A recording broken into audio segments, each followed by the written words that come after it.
Some TV shows have pretty simple premises. Cheers is about a bar called Cheers and the people who work and hang out there. I Love Lucy is about a married couple. The Office is literally just about an office. Some shows, though, have a much more out there premise. They are easy enough to explain, but they can be hard to believe. These high concept shows were quite popular in the 60s.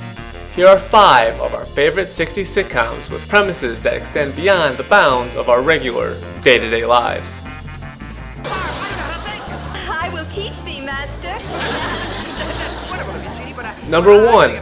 I Dream of Genie. Major Anthony Nelson is an astronaut that crash lands onto a deserted island.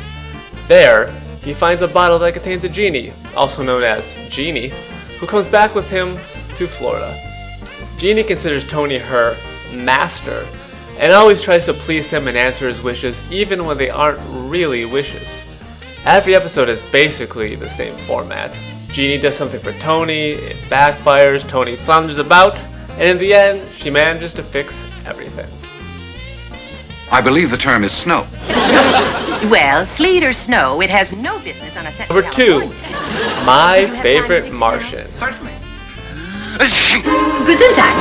Thank you. Aliens stuck on Earth are not uncommon in pop culture. Just look at Alf. My Favorite Martian was at the forefront of that on television, given that the show debuted in 1963, before we even went to the moon. Ray Walston plays a Martian who has spent a great deal of time on Earth studying humans, but then his ship is broken and he is stuck while he fixes it. The Martian meets Tim O'Hara, a newspaper writer, who agrees to take the Martian in and hides him away as his uncle, Martin. Tim, by the way, is played by Bill Bixby, who would play David Banner on The Incredible Hulk. This show is actually better than you might expect. Oh, and hi, Grandpa. How are you, old chum, old pal, old buddy, old Number friend? 3, The Lay Munsters. it on, Herman. You can have the comics.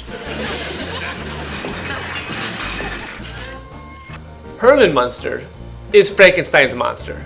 You can call him a Frankenstein, but he's technically Frankenstein's monster. He's married to a vampire named Lily.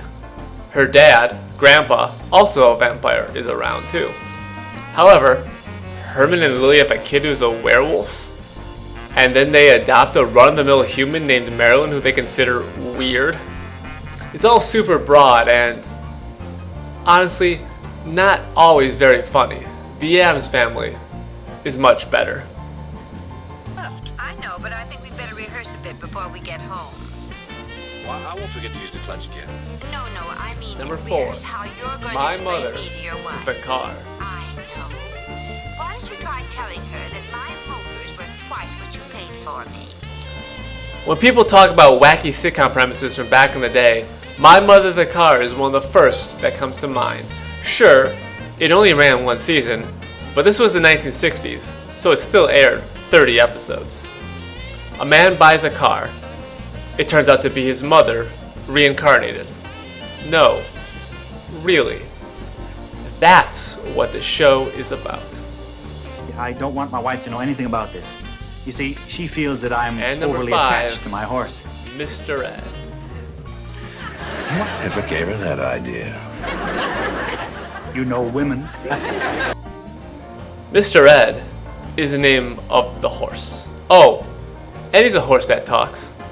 However, he only talks to his owner Wilbur, which makes Wilbur seem insane to many people. It's very goofy, but in the 1960s, apparently people had a taste for goofy comedy. Otherwise, how could all 5 of these TV shows ended up airing in the same decade?